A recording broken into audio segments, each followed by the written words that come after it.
So,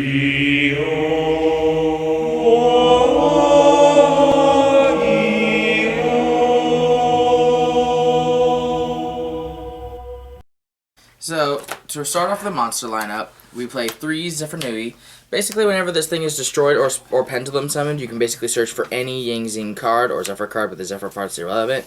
And we have 6 targets for this thing. It's amazing, and this also helps us go into our Baxia play, which is very important. Then we have our main starter card, which is the Thichiato.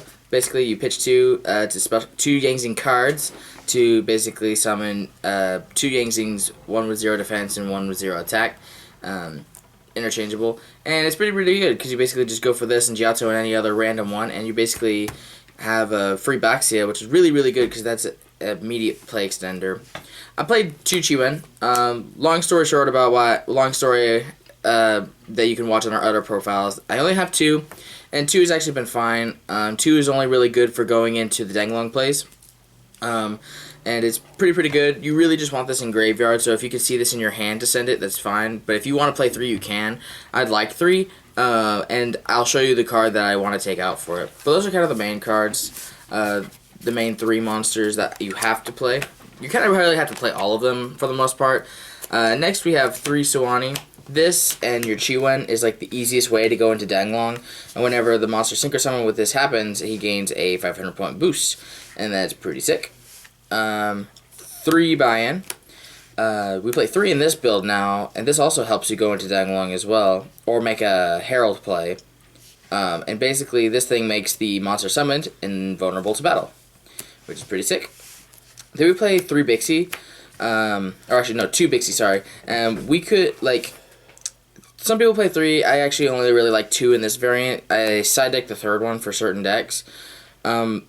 It mostly helps you go into either a Baxia play via Suwani or this, Suwani and Giotto, or you go into a Herald play with this and Giotto. But for the most part, we don't use it very much because the only traps a lot of people are running these days, if they're not Paleozoics, are Solemn cards and stuff that you can't really counter anyway, so it's whatever. Paleo is the other one. I don't really like this one very much because, yeah, it makes you immune to spells, but it requires like you to have a lot more monsters and go a little bit of a heavier minus to actually make a synchro with this. So I'd rather this be a Chiwen, but it still does the job. It's basically another Yang Zing card that you can see, and it's another name. So that's pretty sick. That's all the Yang Zing lineup. It's a lot bigger this time around because you actually need to see the Yang Zings to get the deck to go off. Then for the Metalfoe portion, which is awesome, we play 3 Silvereds, and I'm going to show all of them right quick, because basically they all kind of do the same thing. 3 Stellan, 2 Gold Driver, and 1 Full Flame. So they all have the same generic effect in the Pendulum Zone, which is basically to target 1 face-up card in the field, destroy it, and you can set a card. Specifically a Metalfoe Spell Trap card. And basically what's really cool is that since the destroy and the set happens at the exact same time, the Yang Zings won't miss timing, so you can still get your summon off of the Yang Zing and not go minus for the destruction thanks to the Metalfoe cards. And also the pendulums, and they allow you to pendulum summon. So it's really good. I like playing 2 of this because I like having a really generous amount of Metalfoes that I can play with, and it's just really good to play with. I've been thinking about putting in Bismugear instead of this guy because Bismugear is pretty good. But I haven't really decided yet. But for the most part, it's pretty solid for what it is. That's the entire monster lineup. And other than, like, the 3rd Chiwen and maybe Bismugear, we'll have to see how the deck goes. Next, for the spells, we play 3 Yang Zing Path. I've always played 3 Yang Zing Path, but it's definitely needed in this deck more because now it's a lot more searchable, and it's always going to be live, you know, more likely than not. If this isn't live, you know, your first turn, you know, what are you doing? Then we played 2 MSTs. I actually prefer MST in this deck over Twin Sisters. But you can play Twin Sisters if you really want to. Because I just don't like discarding my cards. They're not as good in the graveyard as, per se, you know, any other deck. So MST works out just fine.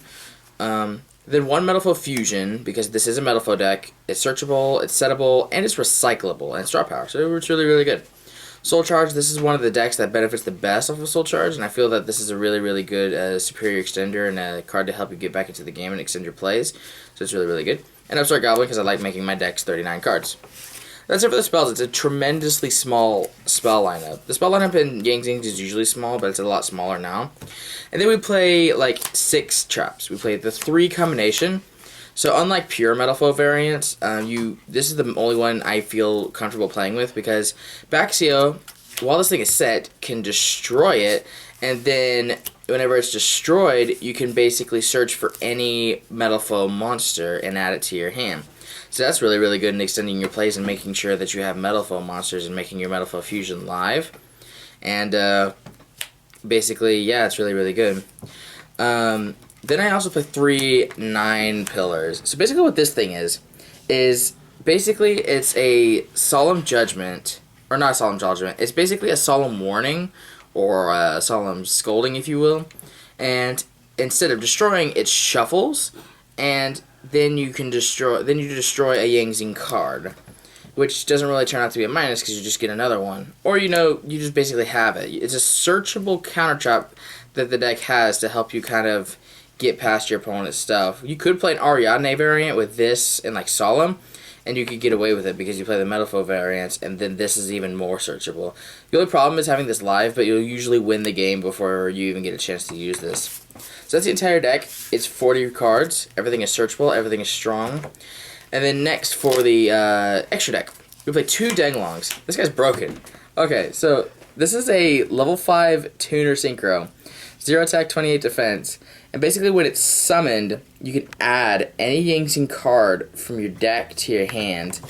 And then once during once during your turn, you can send a Yang Zing monster from your deck to the graveyard, and he becomes that level. And then whenever he's sent to the graveyard, you can special summon any Yang Zing monster from your deck. So this is really, really good in extending your plays and just helping you make more Baxias, sending things to the graveyard, and giving you searches. This is great. You could get away with playing 3 of this. I just only happen to have 2. If I had a third, I would definitely play it. This card is fantastic. It's phenomenal for the deck, according to Team Samurai. If I had 3, freaking pulls 2 from Sneak Peek, and it's like, oh, I traded for 1. I'll still, anyway. Anywho, 3 Baxia. I was only playing 2 in the pure variant a long, long time ago, but 3 just is now mandatory for this deck because, so you'll mostly be summoning this off of 2 materials, so you'll only be spinning 2 cards, but it's still you summon all 3 of these in a single turn. You most of the time, if you get the combo off, you should be summoning this thing, all 3 of these in a single turn, plus an Ignister, and then you win the game.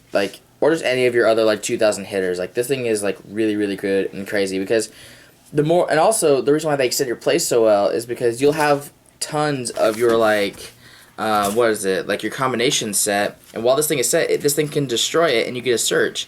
And every time you summon a new one, you can destroy another combination, thus extending your plays even further.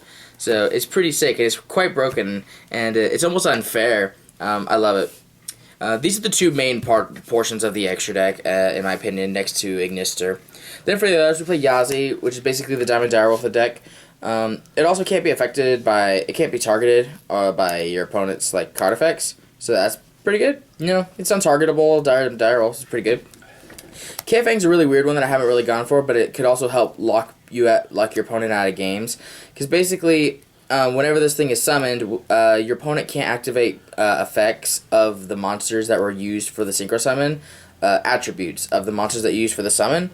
And then whenever it attacks and kills, you get to basically search a Yang Zing monster equal to its attribute. And then whenever it dies, you can set a Yang Zing tuner directly from your deck. So it's pretty sick. He's pretty good. I don't go for it very often, but he's pretty good.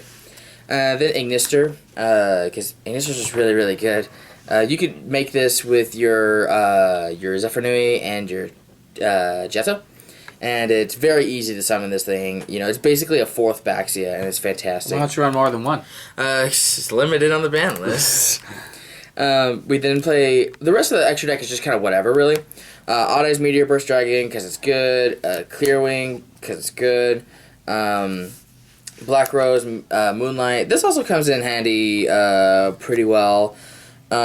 Right now, I do have 2 Heralds. I was just thinking about it, and what you could play if you really wanted to is you could play Alcahest instead of one of these, because Alcahest, whenever he is on your during your opponent's turn, you can just steal one of your opponent's monsters, and it can be used for fusion material, and also just steals monsters as a whole. So you could, I'd probably replace one of these with an Alcahast, in my personal opinion. It's pretty good, because you also play one Orichalc.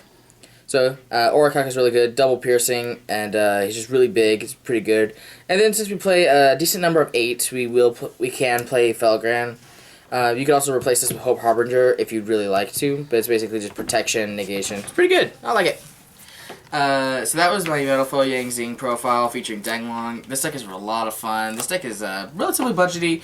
I think some of the cards kind of gone up in price thanks to probably the release of Denglong as well as other cards. Denglong's kind of pricey himself, but he's just above $10.